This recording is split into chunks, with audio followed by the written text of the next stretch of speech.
Frente a las costas de Japón yace una estructura sumergida, posiblemente obra de una civilización de hace 10.000 años. Podemos estar al borde de leer por primera vez un capítulo perdido de la historia de la humanidad. ¿Pero de verdad fue un monumento construido por el ingenio humano o pudo ser formado por la naturaleza? El que parezca algo histórico no significa que lo sea. Las pirámides secretas de Japón.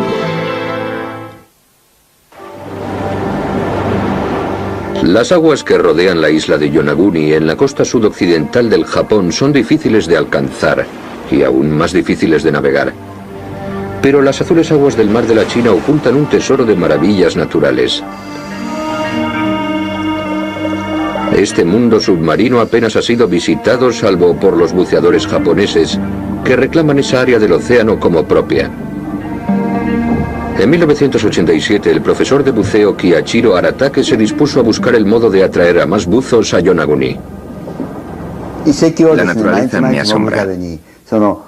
Veo cómo cambian los peces y otros muchos seres vivos a diario.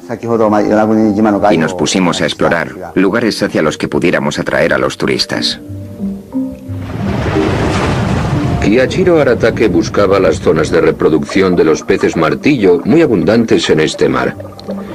Pensaba que si daba a los buzos la oportunidad de ver de cerca a estas criaturas, conseguiría su objetivo. Pero en lugar de eso, Aratake descubrió algo único, más espectacular de lo que él mismo podía imaginar. Cuando lo vi por primera vez, se me puso la piel de gallina y me sentí muy raro. Me pregunté por qué existiría algo así bajo el agua. Aratake descubrió unos megalitos de piedra que parecían restos de un antiguo templo.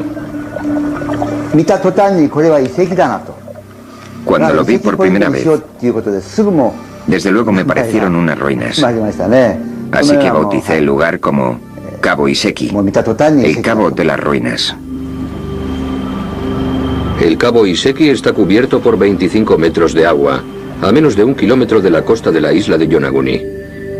Yonaguni forma parte del archipiélago japonés de Ryukyu y es el terreno más occidental del país, separado de Taiwán por unos 150 kilómetros de agua salada.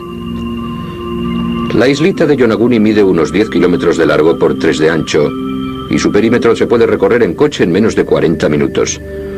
Pero Aratake espera compensar el pequeño tamaño de la isla con lo que considera un descubrimiento de gran importancia histórica.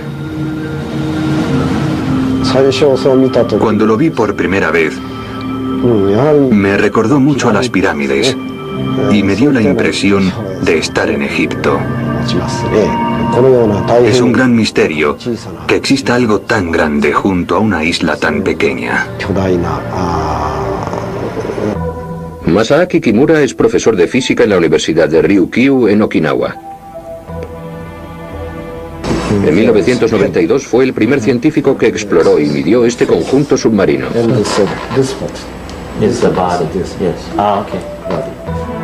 La estructura principal mide más de 150 metros de longitud, casi el doble que un campo de fútbol, y es más alta que un edificio de 8 pisos. Para Kimura y su equipo aquello es algo más que una colección de piedras. Nuestros estudios demuestran que ese monumento no es artificial, pero fue hecho por el hombre. Pero los estudios de Kimura, publicados en japonés y extendidos solo entre su propia comunidad académica, no llegaron a Occidente. Sin embargo, las fotos del lugar sí llegaron y llamaron la atención de varios buzos occidentales. Entre los primeros en acudir al lugar estuvieron Gary y Cecilia Hagland, un matrimonio de fotógrafos submarinos que han realizado más de 9.000 inmersiones en todo el mundo. La primera vez que nos sumergimos junto al monumento, me pareció que estaba en una película de ciencia ficción, volando sobre una ciudad enorme. Y cuando volví al barco, no tuve palabras para describirlo. Iseki es un lugar mágico para bucear. Hay momentos en que, a causa de las dificultades, es muy peligroso. Pero hay veces en las cuales el mar se calma un poco y puedes relajarte y observar, mirar el monumento y preguntarte ¿qué o quién crearía algo así? No tengo la menor duda de que fue hecho por el hombre. Es absolutamente imposible que estuviera ahí, sin más. Sus fotos fueron vistas por el Dr. Robert Schoch, geólogo de la Universidad de Boston, que ha realizado un trabajo totalmente innovador en la datación de la Esfinge de Egipto. Oigo un montón de rumores y la gente me cuenta cosas de magníficos hallazgos que luego resultan no ser ciertos. Así que lo consideré otra de esas cosas cuando oí hablar de ello. Pero luego vi las fotografías y eran verdaderamente fascinantes. Las fotografías del documento impresionaron también a Graham Hancock, antiguo corresponsal del Economist y autor de una serie de libros sobre las estructuras más antiguas conocidas. Hancock inmediatamente se matriculó en un curso de buceo para poder ver el monumento con sus propios ojos. Mi primera impresión, cuando vi por primera vez la estructura principal de Yonaguni, fue de asombro. Ver los bordes de las piedras definidos, casi en ángulo recto. Ver lo que parece consecuencia del diseño y la organización en una inmensa estructura submarina de piedra me hizo sentir una gran emoción, como un misterio. Solo puedo compararlo a lo que siento al entrar en una gran catedral o en la gran pirámide de Egipto. Desde 1997, Hancock ha realizado más de 150 inmersiones en Yonaguni, descubriendo más monumentos. Hay distintas estructuras con características anómalas y extraordinariamente curiosas que no creo que se puedan explicar sin la intervención del hombre a lo largo de 5 kilómetros frente a la costa sur de Yonaguni. Y puesto que todas están sumergidas, yo diría que todas ellas fueron construidas alrededor del mismo periodo. Creo sinceramente que se trata de una gran área ceremonial religiosa. Pero el hecho de que el monumento de Yonaguni se halle bajo el mar presenta un problema extraordinariamente complejo. Si todas esas estructuras fueron creadas por el hombre, debieron ser levantadas cuando el terreno estaba por encima del nivel de las aguas. Y según las estimaciones de Kimura, eso no ha ocurrido desde la última glaciación, durante la cual el nivel del mar descendió enormemente, pues gran parte del agua del planeta se hallaba congelada en los inmensos casquetes polares. Eso significaría que el monumento de Yonaguni debió construirse sobre el 8º milenio antes de Cristo, precediendo en más de 5.000 años a las pirámides de Egipto. El monumento podría tener 10.000 años de antigüedad o más, lo que lo convertiría en la estructura más antigua del mundo. Pero la datación del monumento de Yonaguni no se ajusta a las convicciones de los arqueólogos más importantes del mundo. La construcción de una estructura tan grande como esta requeriría un nivel de organización y planificación social que los historiadores no están dispuestos a aceptar que existiera hace 10.000 años. Por tanto, si se hallan pruebas de que estas estructuras fueron hechas por el hombre y que tienen una antigüedad de 10.000 años, eso obligaría a revisar la historia. Según nuestros conocimientos, las islas suroccidentales no poseen historia antigua. Por lo tanto, si hubiera existido allí una civilización hace 10.000 años, sería una gran sorpresa, algo increíble. Según los expertos, en el 8º milenio antes de Cristo, el hombre era cazador y recolector. Nómada, vivía en clanes y solamente usaba rudimentarias herramientas de piedra. Desde luego, esa no parece la clase de sociedad capaz de haber creado el monumento de Yonaguni. Las condiciones para la existencia de lo que nosotros llamamos civilización o civilización sofisticada comenzaron a darse en Mesopotamia y Egipto hacia el 3er milenio antes de Cristo. John Anthony West ha escrito numerosos libros que tratan de los monumentos de las primeras civilizaciones. Pero cree, al igual que Hancock, que en nuestro planeta hay amplias evidencias de que durante las glaciaciones pudo existir una sofisticada civilización. Una civilización descrita en las historias orales de otras culturas durante milenios. Es muy importante recordar que hay numerosas leyendas que hablan de una civilización perdida, destruida por una inundación. Pero hasta que se descubrió el monumento de Yonaguni no había ninguna prueba de esos mitos ancestrales. No había ninguna evidencia conocida de estructuras megalíticas ni de edificios monumentales, ni siquiera en el tercer milenio antes de Cristo. Y si son del sexto u octavo milenio antes de Cristo, es incluso más increíble. Con los años, cuanto más tiempo he pasado en Yonaguni, más me he convencido de que aquello es obra del ser humano y de que el misterio que debemos desvelar no es si fue hecho por el hombre, sino por quiénes, cuándo y para qué se construyó.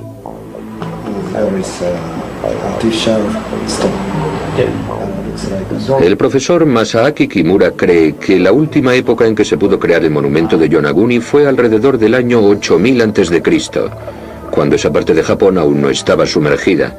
Pero si sus datos son correctos y el monumento fue hecho por el hombre, ¿quiénes lo levantaron? Para hallar la respuesta tendremos que estudiar las leyendas. En el año 360 a.C., el filósofo griego Platón describe por escrito por primera vez lo que hasta entonces no era más que un mito oral en Occidente. Se trata de la leyenda de la Atlántida, una civilización muy avanzada tecnológicamente que había florecido hacia el 10º milenio antes de Cristo.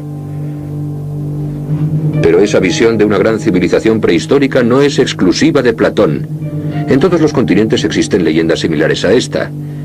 Y en Asia y el Pacífico Sur hay numerosos textos antiguos que cuentan una historia asombrosamente similar. Es esa idea tan extendida lo que lleva a ciertos hombres a explorar la posibilidad de que dicha civilización pudiera haber existido y no fuera solo una ficción. En mi opinión, es concebible que hayan existido antiguas civilizaciones relativamente sofisticadas que aún desconozcamos y que se extinguieran o se derrumbaran antes de existir las primeras civilizaciones que conocemos hacia el 3500 a.C. Los escritos chinos más antiguos describen un lugar llamado Penya, una isla situada al este y habitada por seres humanos capaces de volar y que poseían una poción que les daba la vida eterna. Los habitantes de la isla de Pascua se creen descendientes de un reino de dioses al que llaman Jiva. Un antiguo cántico hawaiano narra la llegada de una raza mágica venida de una isla flotante situada al oeste y llamada Mu. El monumento de Yonaguni podría ser una prueba palpable de la existencia del continente Mu. Yonaguni podría tener algo que ver con eso. Yo estoy seguro de que deberíamos estudiarlo al menos para ver si pertenece a una, como quieran llamarlo, protocultura o protocivilización de la que todos descendemos. Ya se llame Mu, Penya o Atlántida, todos esos lugares legendarios tienen algo en común: que la gran civilización de la que hablan fue destruida por una gran inundación. Hay más de 600 mitos que hablan de inundaciones en todo el mundo. Creemos que las leyendas de la gran inundación y la catástrofe deberían tomarse en serio y estudiarse a causa de su universalidad. De nuevo, las evidencias físicas halladas se ajustan a la leyenda. Si el monumento de Yonaguni fue creado en tierra firme durante una glaciación, es posible que fuera destruido con el deshielo de los casquetes polares. El hielo se mantuvo congelado durante más de 100.000 años. Y de repente, hace unos 17.000 años empezó a derretirse. Y aunque el deshielo duró 8.000 años, hubo 3 grandes inundaciones a lo largo de ese tiempo. Y a la gente que viviera cerca de la costa la pillaría por sorpresa. Hubo una ocasión en que el nivel del mar subió casi 30 metros prácticamente de un día para otro en términos geológicos. Pero según las leyendas, cuando aquella inundación sumergió la isla, hubo supervivientes. Y fueron ellos los que emigraron del lugar, los que extendieron su leyenda y los conocimientos de su civilización por todo el mundo. Incluso más importante, creo yo, que las pruebas físicas y las leyendas y los mitos, es la evidencia de unos conocimientos comunes. La universalidad de las pirámides y la universalidad de los sistemas matemáticos y numéricos es para mí una prueba de la existencia de una civilización anterior. Los investigadores como John Anthony West creen que el que las grandes civilizaciones que nacieron más de 7000 años después construyeran estructuras similares no es una coincidencia. A pesar de que las pirámides de Egipto y los templos de Angkor Wat en Camboya estén a miles de kilómetros de distancia. Además, muchas de esas estructuras poseen una asombrosa similitud con el monumento de Yonaguni.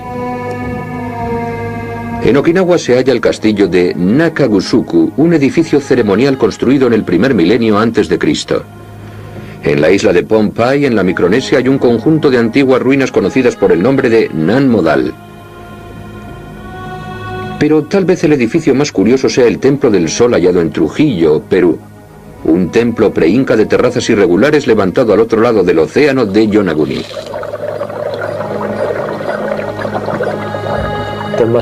Debió de haber una forma de transmitir sus conocimientos de una generación a otra, lo que dice mucho, en mi opinión, sobre el nivel de sofisticación y cultura de un grupo, el que sepa transmitir sus conocimientos.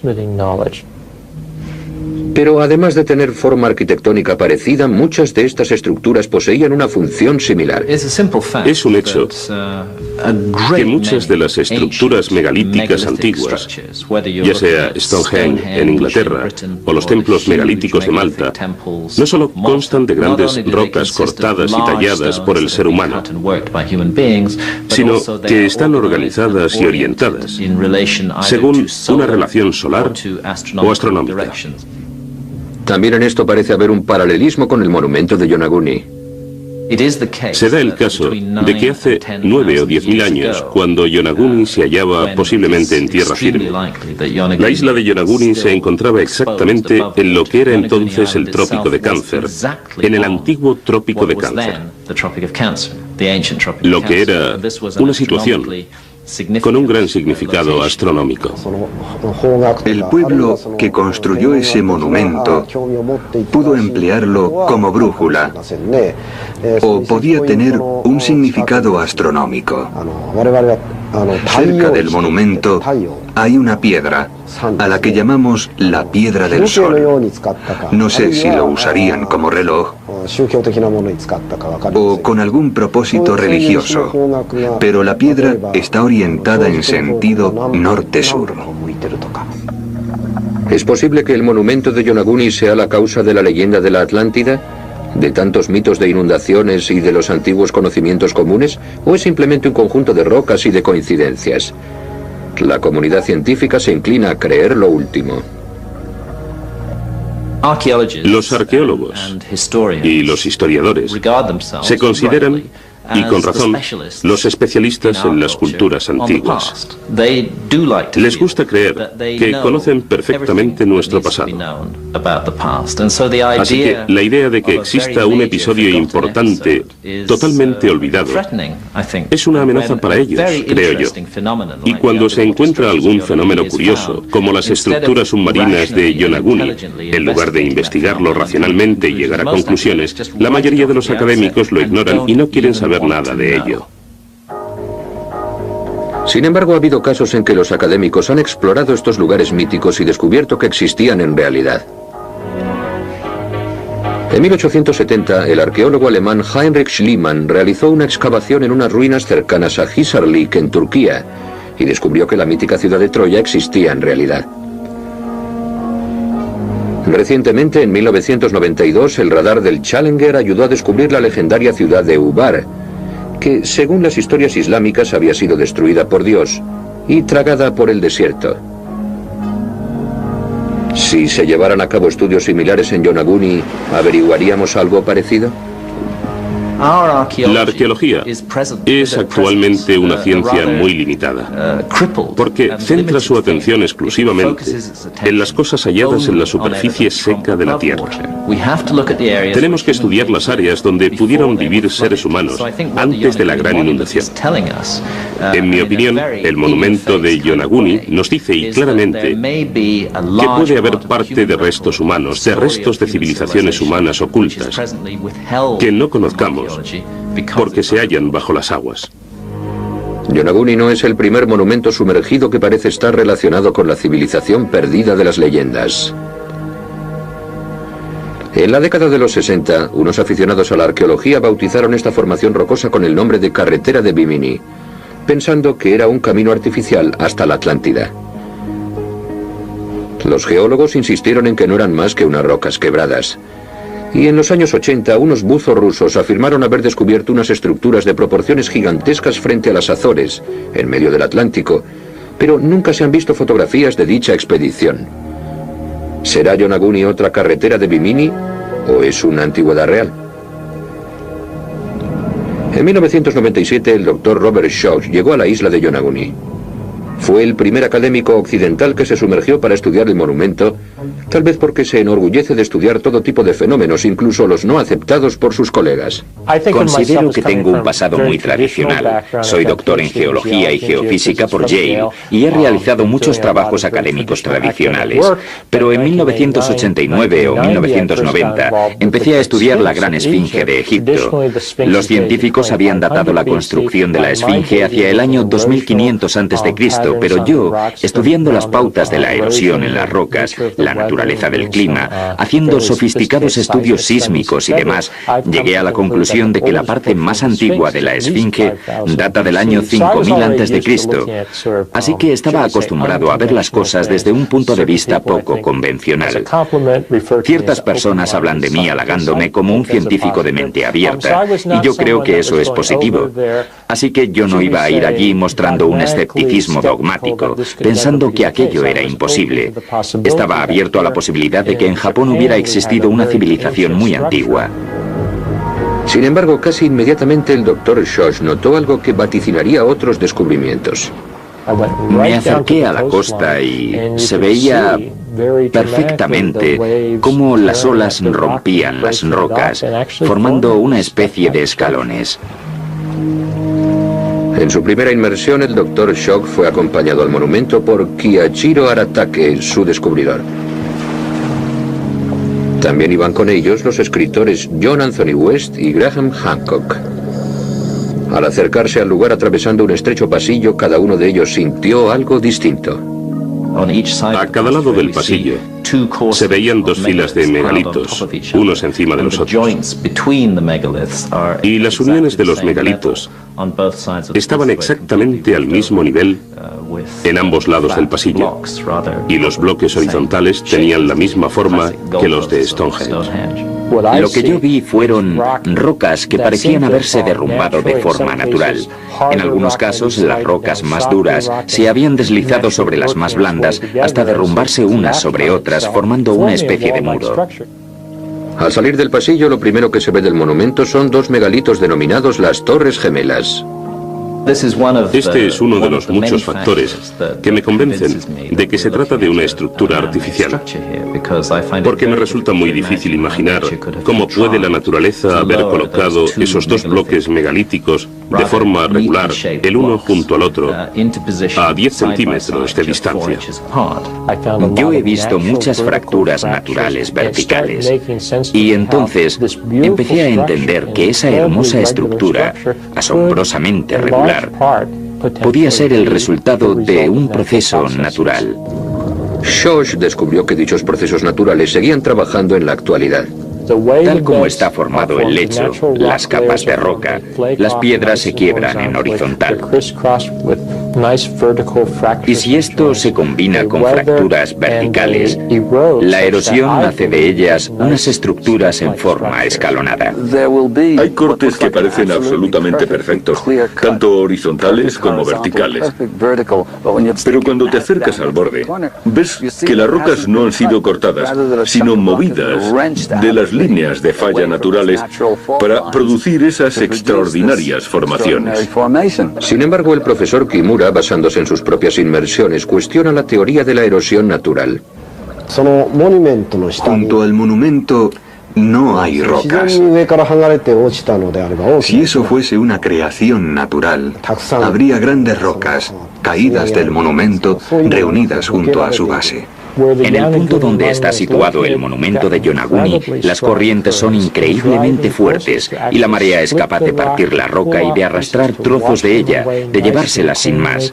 La naturaleza es capaz de formar estructuras magníficas. Eso no significa que sea artificial. Según Schoch, los ángulos rectos visibles en las fotografías son muy engañosos. Pero ¿puede la naturaleza formar estos ángulos que convencen por sí solos a algunas personas de la artificialidad del monumento? La roca no se ve porque está cubierta de corales, esponjas y algas. Y todas esas cosas, según lo que yo he visto, homogeneizan la superficie. Es como tener una superficie áspera y enfoscarla con cemento. En este caso, con cemento natural, formado por bioorganismos. Eso hace que parezca más artificial, más regular. Pero hay zonas en la superficie del monumento que, según Kimura, no parecen causadas por la erosión ni han sido alisadas por los organismos biológicos. Hay 3 agujeros de unos 70 centímetros de diámetro alineados. Esas cosas se forman naturalmente cuando hay una piedra más dura, digamos, encastrada en la roca blanda, y la fuerza del agua la arranca. Entonces se forma un agujero totalmente redondo. 2 de esos agujeros son redondos, pero el tercero es hexagonal, y esa forma no se puede haber formado naturalmente. Creo que es posible que ese agujero se hiciera para sujetar una columna. Hallamos un ángulo recto interior excavado en la roca. Los ángulos externos se podría decir que han sido causados por la erosión, por las olas. Pero el hallar un agujero en ángulo recto en un lugar protegido resulta muy curioso. Para Schoch, ese agujero también tiene una causa natural. He estudiado esos agujeros con gran detalle en distintas ocasiones y no he hallado evidencias de cinceladas de una causa artificial. Mi hipótesis es que allí había una unión débil o una capa blanda en la cual se han metido organismos vivos y estos se extienden regularmente, creando una serie de agujeros regulares, pero creo que tienen una explicación natural. En la terraza superior del monumento hay formas que parecen haber sido esculpidas. Para mí eso es, y no quiero ser despectivo, como mirar las nubes y ver formas en ellas. Si estuviera solo una parte del monumento de Yonaguni, podrían convencerme de que había sido formado por la naturaleza. Pero tal combinación de formas distintas en una misma zona hace para mí que sea extremadamente poco probable que hayan sido formadas naturalmente. Pero al igual que Hancock está dispuesto a aceptar el trabajo de las fuerzas naturales en el monumento, Schoch también acepta que el hombre pudiera ayudar en su construcción. Hay ciertas cosas, como marcas que me ha mostrado el profesor Kimura, que podrían ser artificiales. En mi opinión, no podemos excluir la hipótesis de que el hombre diera alguna utilidad, aunque fuera una estructura natural, a ese monumento. Es exactamente lo contrario de lo que queríamos descubrir. Pero hasta ahora no hemos encontrado ninguna prueba que nos permita seguir creyendo lo que queríamos creer. El que parezca algo histórico no significa que lo sea. En julio del año 2000, este canal de documentales envió un equipo de filmación a Yonaguni para ver las ruinas de cerca. Sus cámaras fueron las primeras en grabar la existencia de una estructura recién descubierta llamada el escenario. La expedición enviada a Yonaguni no empieza nada bien. En ese momento hay alerta de tifón. Las nubes no presagian nada bueno para los 3 buceadores locales, entre los cuales está Aratake, y los 3 cámaras, entre los que están los veteranos Gary y Cecilia Hagland. Las condiciones climáticas eran malas. Se acercaba un tifón, pero todo el equipo estaba allí. Y yo quería que bajarais, mientras aún era posible. Así que os guié hasta allí. A pesar del oleaje.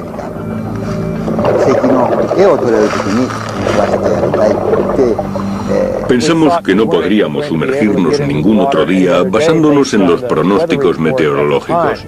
Mientras nos acercábamos al lugar se hizo más que obvio que no debíamos sumergirnos aquel día. Cuando nos metimos en el agua, la corriente era tan intensa que nunca me había imaginado que existieran corrientes así. He experimentado corrientes fuertes antes, pero esta era intensísima. El equipo se sumergió sobre el monumento y logró captar muchas de las imágenes que estamos viendo en este programa. Estimamos que la corriente debía de tener unos 6 nudos, que es mucho, y no se puede nadar contra algo así. Fueron las peores condiciones que he experimentado nunca en más de 20 años de submarinismo. Sin embargo, para el fotógrafo Tom Holden, la misteriosa belleza del monumento es obvia. Hay una cosa rara en ese lugar. Sientes que allí ha habido gente en otra época. La situación empeora. Aratake hace salir a los buzos. El viaje de vuelta a la costa es muy sombrío. El equipo tendrá que esperar a otro día para poder fotografiar la zona recién descubierta. A la mañana siguiente, Gary Hagland se levanta filosófico. Trabajar en un monumento sumergido es como jugar a los dados o a la ruleta. A veces consigues algo bueno y otras veces te gustaría estar en cualquier otra parte. Ayer todos deseábamos estar en otra parte. Pero al día siguiente por la tarde se da un milagro. El tifón cambia inesperadamente de rumbo. El cielo se despeja y las aguas se ven azules y claras. Según Aratake, eso ocurrió por alguna razón. Creo que se debió a vuestra actitud con el monumento. Os portasteis bien. Dios lo sabe. En la travesía hacia el lugar, el equipo consigue las primeras vistas claras de la preciosa costa del Cabo Suroccidental de Japón. En el promontorio sur hay varias terrazas que muestran una ligera semejanza con el monumento hundido. Pero lo más asombroso es la impresionante roca de 30 metros de altura en que termina el cabo. Dicha roca puede recordar a la moya de la isla de Pascua y sus conocedores poseen opiniones divididas entre si es natural o artificial. Esta vez la corriente no llega a los 2 nudos y el agua es azul y cristalina. Había salido el sol. El mar estaba en calma y la visibilidad era magnífica. Para un cámara, aquello era un sueño. Poder sumergirnos con las cámaras en esas condiciones en el agua era lo que deseaba. Era muy emocionante. Aratake guió a la expedición hasta un lugar a 1 kilómetro aproximadamente del monumento principal. Al acercarse, los buzos vieron una gran estructura plana con 2 lados elevados. Se trataba del denominado escenario. Cuando vimos el escenario, aquello me dejó atónito, porque sentí que allí había una presencia, que había habido hombres allí hace muchos años. Puede que fuera un altar o un escenario, no lo sé. Puede que fuera algo así como un trono, pero sentí que aquello lo había tocado el hombre hacía muchísimo tiempo. Yo iba siguiendo al ataque de cerca, mientras él nos mostraba los distintos rasgos y se señaló los ojos y luego señaló un área excavada en la roca y creí que quería decir, ven a ver esto. Así que me acerqué con la cámara y luego me di cuenta de que quería decir que eso eran ojos, pero estaba demasiado cerca para verlo. Pero cuando me alejé con la cámara, de repente se materializó. Allí, esculpido junto al escenario, había un rostro. No tengo la menor duda de que fue hecho por el hombre. Es absolutamente imposible que estuviera ahí, sin más. Cuando miro esas caras, esos rostros, no pienso en Egipto, sino más bien en lo que se ve en Centroamérica, sobre todo en algunas esculturas mayas. Y por el lado había otra enorme imagen. Era como un casco o unas alas de pájaro que salían del rostro, grabadas en la misma piedra.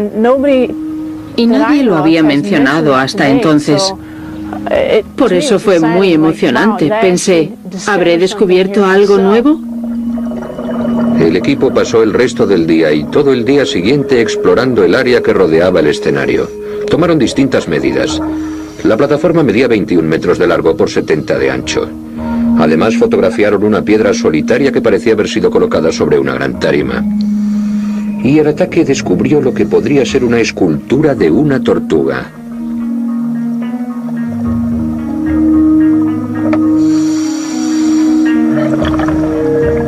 En las rocas había ranuras que podrían ser grabados. Habría que estudiarlo, porque aquí hay más de lo que se sabe. Y creo que podría reescribir la historia. Esta experiencia que hemos tenido ha sido increíble. Probablemente sea la experiencia más asombrosa que he tenido nunca. He tenido la suerte de viajar por todo el mundo y ver algunos sitios maravillosos y realizar inmersiones preciosas, pero esta ha sido inolvidable. Y espero que interesemos lo bastante a los científicos para que intenten desvelar este misterio.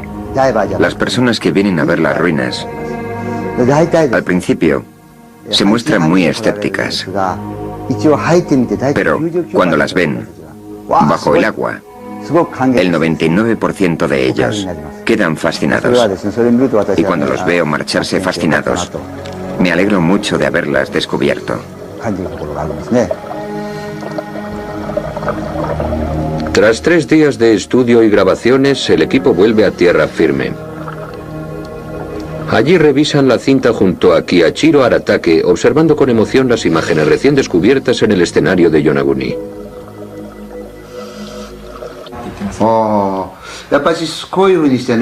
Al doctor Kimura le interesa tener todo tipo de datos, procedentes de cualquier persona. He tenido el privilegio de sumergirme con un gran equipo y de realizar 2 nuevos descubrimientos. Se lo comunicaré al doctor Kimura de inmediato. Después, Aratake lleva al equipo occidental a uno de los cementerios más antiguos de la isla, situado en una colina que domina la situación del monumento. Las tumbas no han sido fechadas, pero muestran un gran parecido con los monumentos submarinos que yacen a 1 kilómetro de la costa de Yonaguni. Estas tumbas y las ruinas deben estar relacionadas. Hay ciertas tumbas en Yonaguni que no son como las tumbas tradicionales de Okinawa. Por lo que yo vi, parecen más antiguas y están excavadas en la piedra. Y en realidad muestran una semejanza estilística, si se puede usar ese término, con las estructuras submarinas de Yonaguni. Por lo que creo que aunque el monumento de Yonaguni sea totalmente natural, es razonable asumir que pudo ser utilizado, visitado y admirado por una antigua civilización que existió allí y que lo imitó al construir esas tumbas. ¿Es el monumento de Yonaguni una formación rocosa natural que sirvió de inspiración a los antiguos habitantes de la isla? ¿O se trata de la estructura artificial más antigua del mundo, obra de una legendaria civilización prehistórica? En la actualidad no podemos hacer más que especulaciones. Para conocer la verdadera importancia de dicho monumento habría que llevar a cabo un estudio completo por parte de científicos especializados, pero hasta el momento no se ha planeado ninguno. El que no se tenga en cuenta un fenómeno como una serie de estructuras anómalas sumergidas frente a las costas de una isla japonesa, y el hecho de que pocos académicos se hayan molestado en dedicarle siquiera un minuto de su tiempo a dicho fenómeno, es para mí un enorme fracaso de la ciencia actual. En Japón solo hay unos cuantos arqueólogos que se hayan sumergido para estudiar el monumento.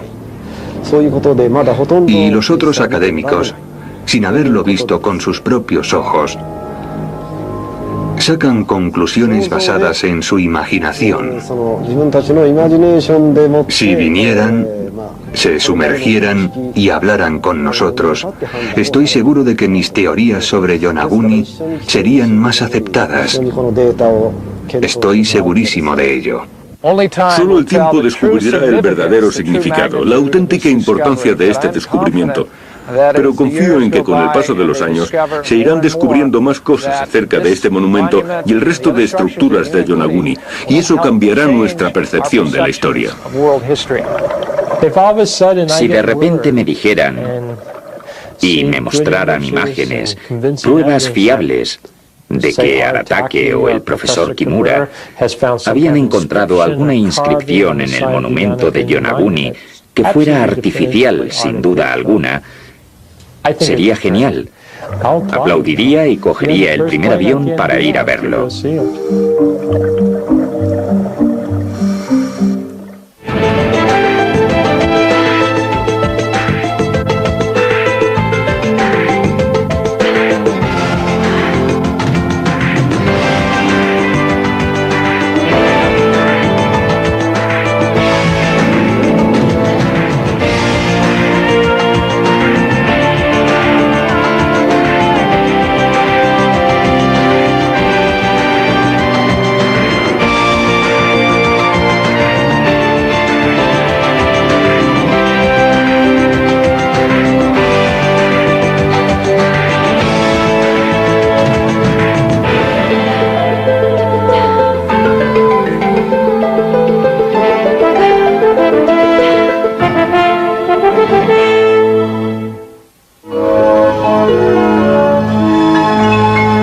De mí halagándome como un científico de mente abierta, y yo creo que eso es positivo.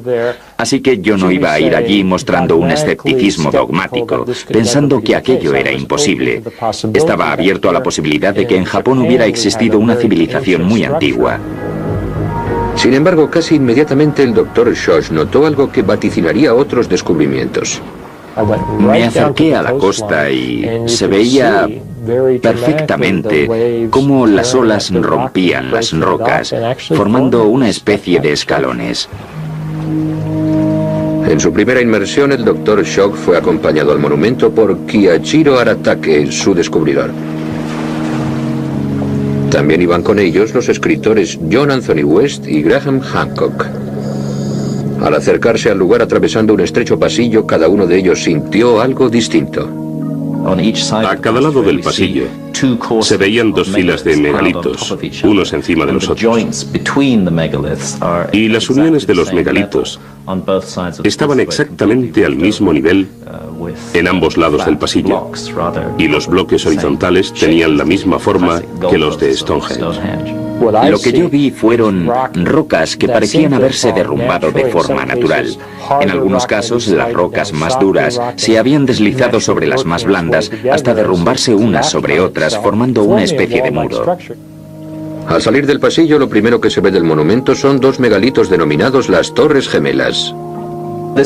Este es uno de los muchos factores que me convencen de que se trata de una estructura artificial, porque me resulta muy difícil imaginar cómo puede la naturaleza haber colocado esos dos bloques megalíticos de forma regular, el uno junto al otro, a 10 centímetros de distancia.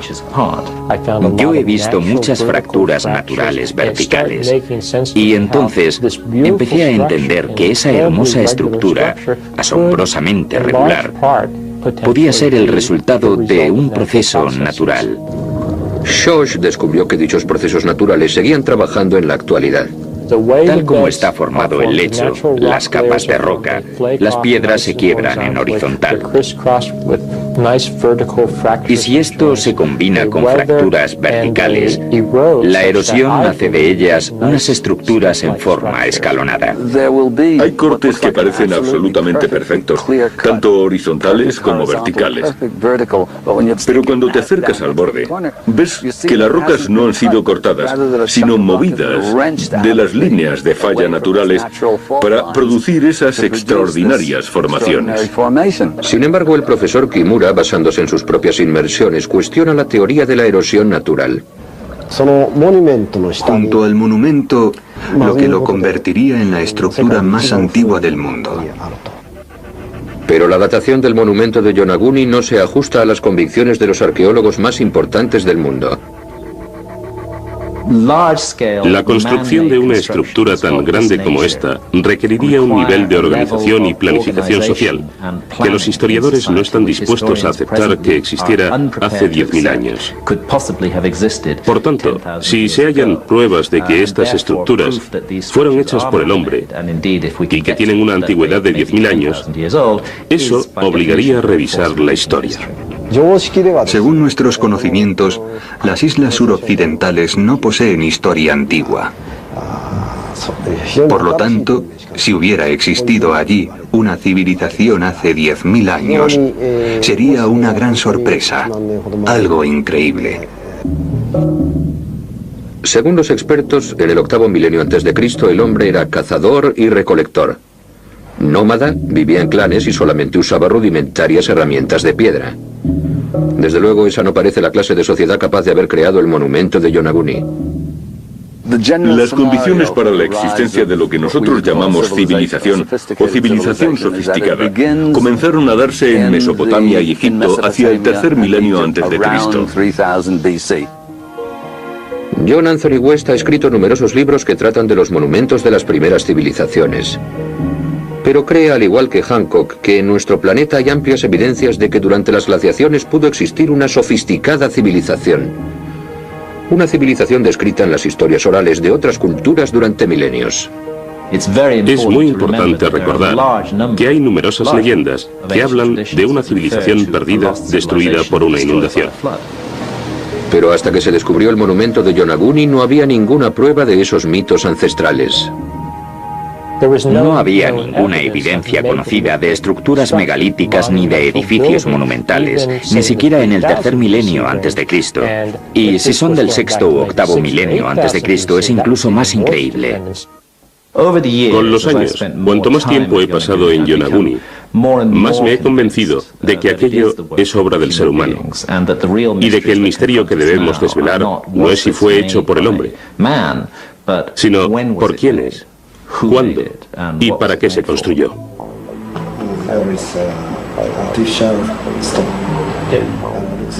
El profesor Masaaki Kimura cree que la última época en que se pudo crear el monumento de Yonaguni fue alrededor del año 8000 a.C., cuando esa parte de Japón aún no estaba sumergida.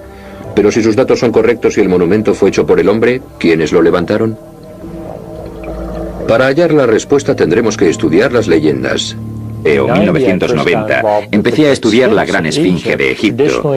Los científicos habían datado la construcción de la Esfinge hacia el año 2500 a.C., pero yo, estudiando las pautas de la erosión en las rocas, la naturaleza del clima, haciendo sofisticados estudios sísmicos y demás, llegué a la conclusión de que la parte más antigua de la Esfinge data del año 5000 a.C. Así que estaba acostumbrado a ver las cosas desde un punto de vista poco convencional. Ciertas personas hablan de mí halagándome como un científico de mente abierta, y yo creo que eso es positivo.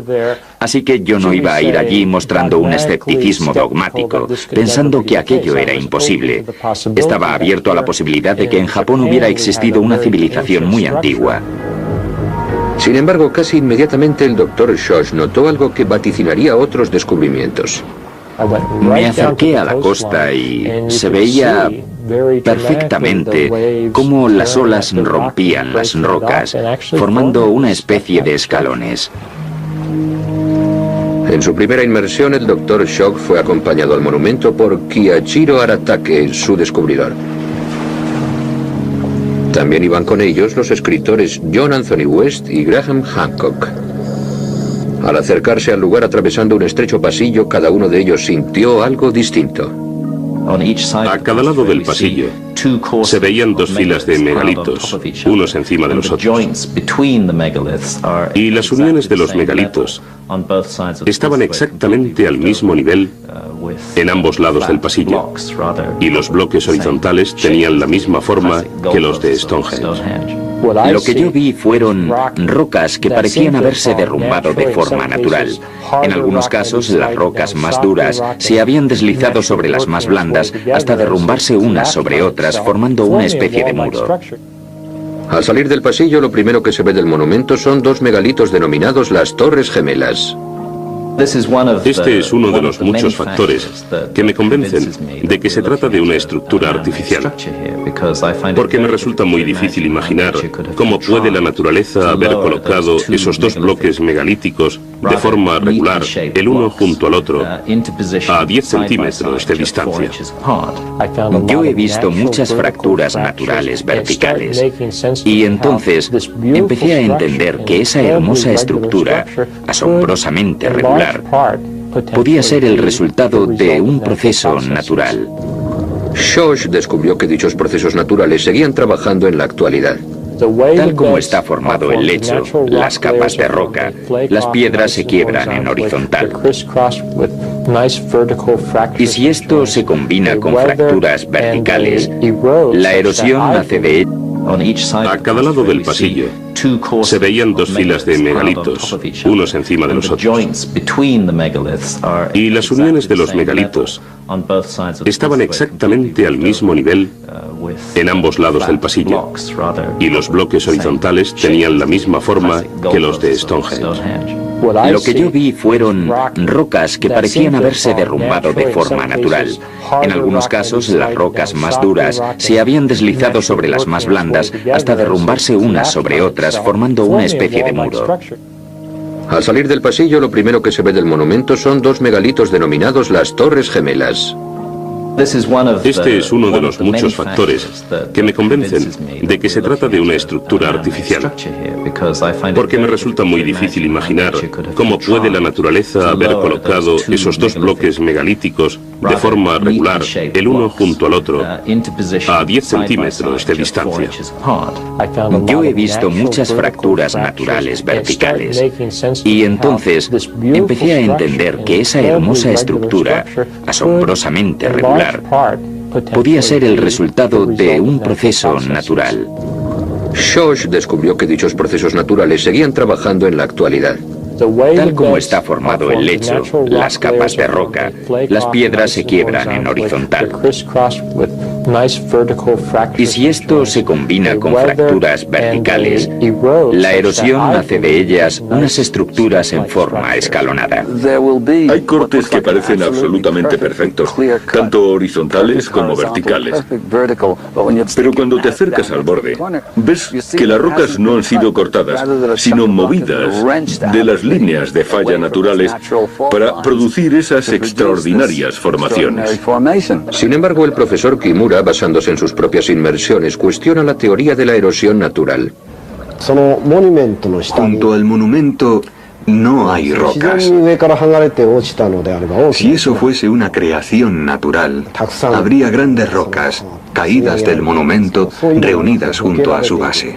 En el punto donde está situado el monumento de Yonaguni, las corrientes son increíblemente fuertes y la marea es capaz de partir la roca y de arrastrar trozos de ella, de llevárselas sin más. La naturaleza es capaz de formar estructuras magníficas. Eso no significa que sea artificial. Según Schoch, los ángulos rectos visibles en las fotografías son muy engañosos.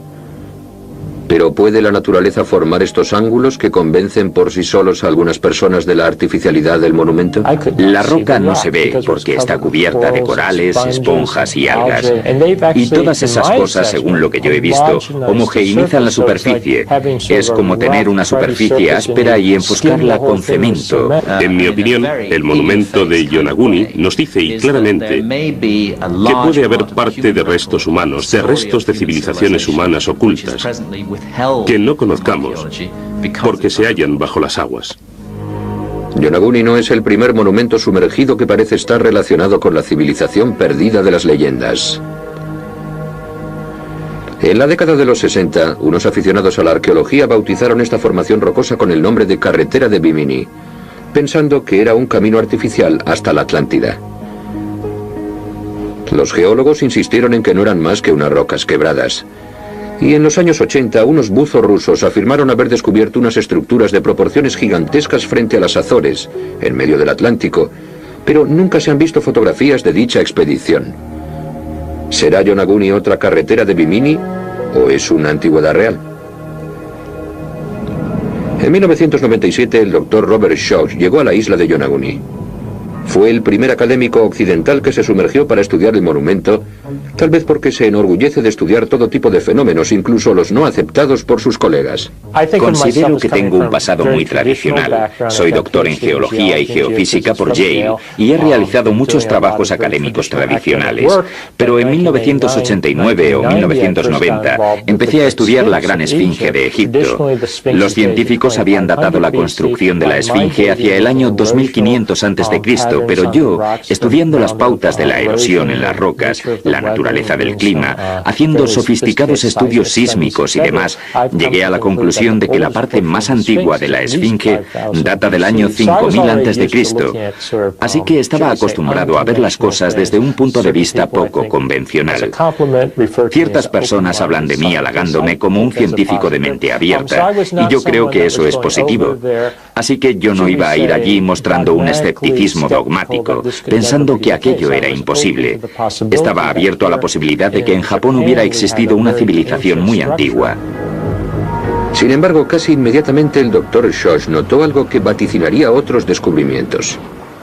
Me acerqué a la costa y se veía perfectamente cómo las olas rompían las rocas, formando una especie de escalones. En su primera inmersión, el doctor Schoch fue acompañado al monumento por Kiyachiro Aratake, su descubridor. También iban con ellos los escritores John Anthony West y Graham Hancock. Al acercarse al lugar atravesando un estrecho pasillo, cada uno de ellos sintió algo distinto. A cada lado del pasillo se veían dos filas de megalitos, unos encima de los otros. Y las uniones de los megalitos estaban exactamente de rumores, y la gente me cuenta cosas de magníficos hallazgos que luego resultan no ser ciertos. Así que lo consideré otra de esas cosas cuando oí hablar de ello.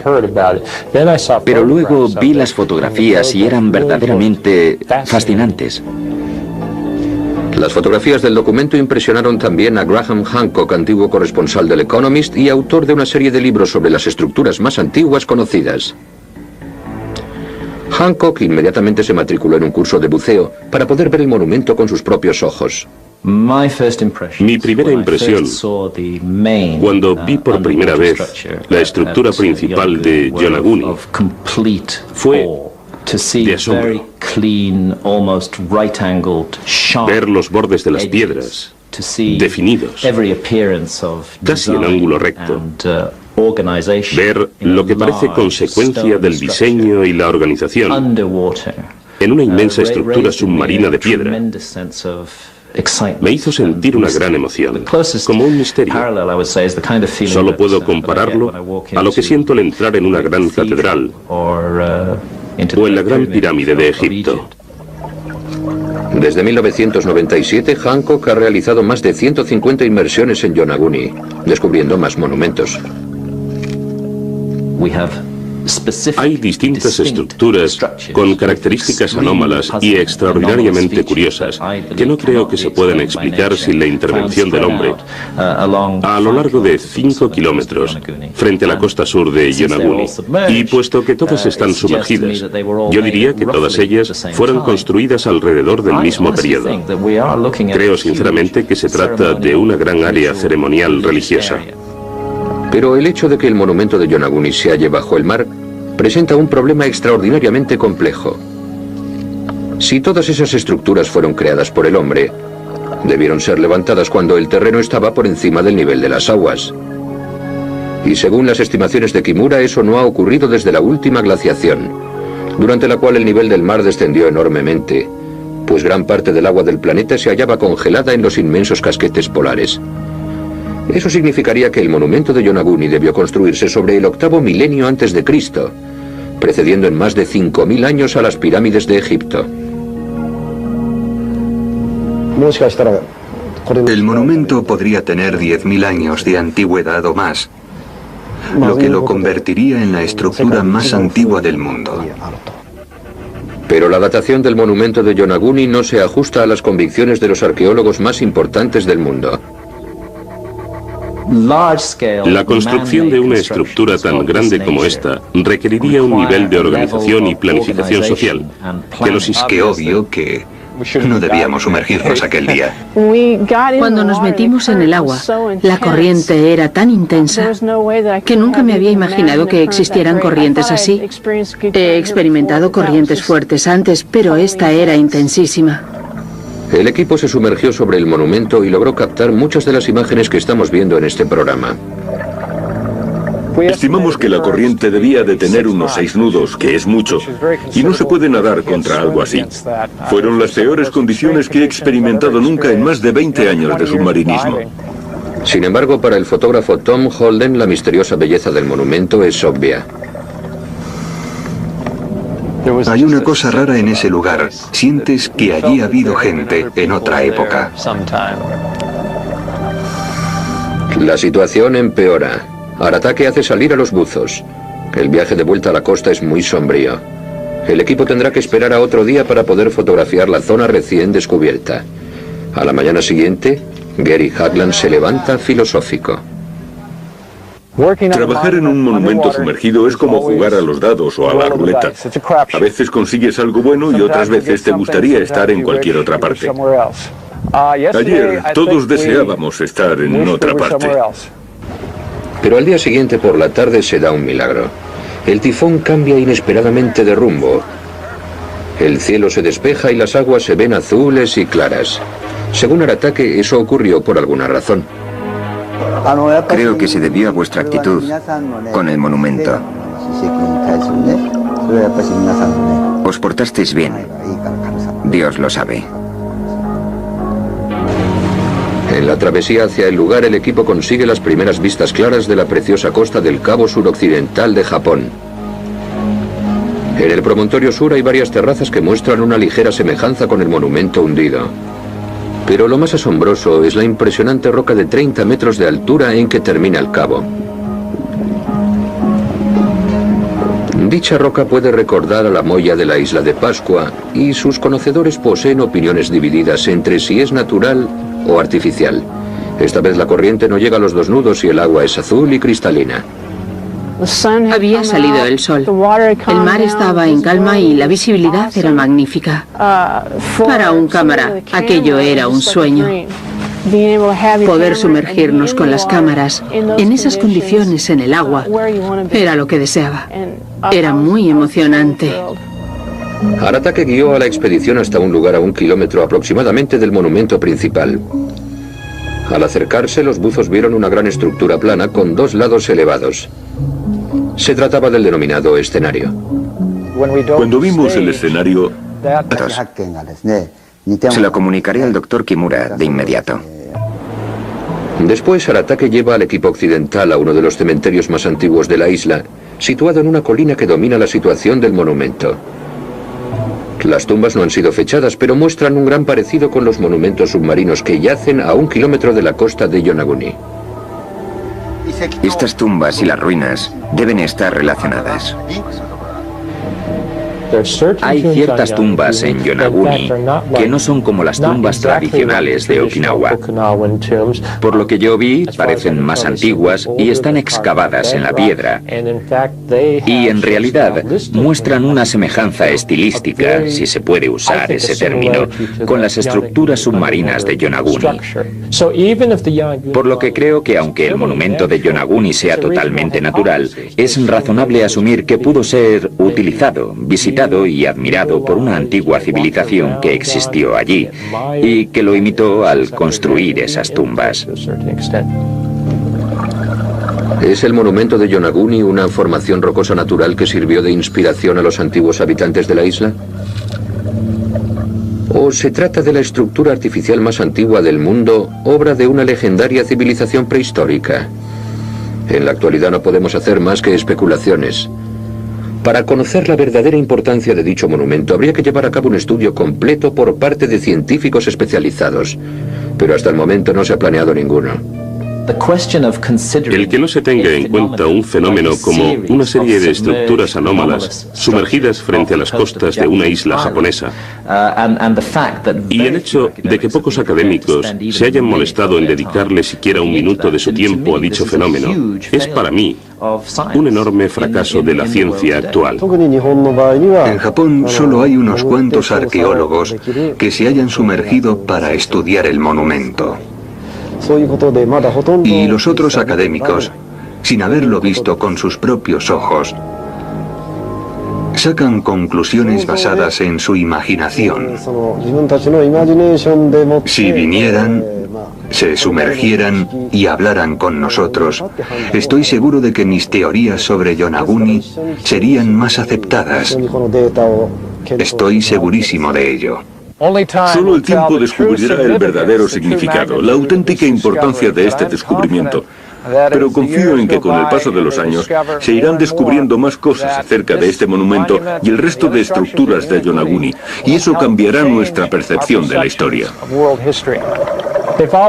Si de repente me dijeran y me mostraran imágenes, pruebas fiables de que Aratake o el profesor Kimura habían...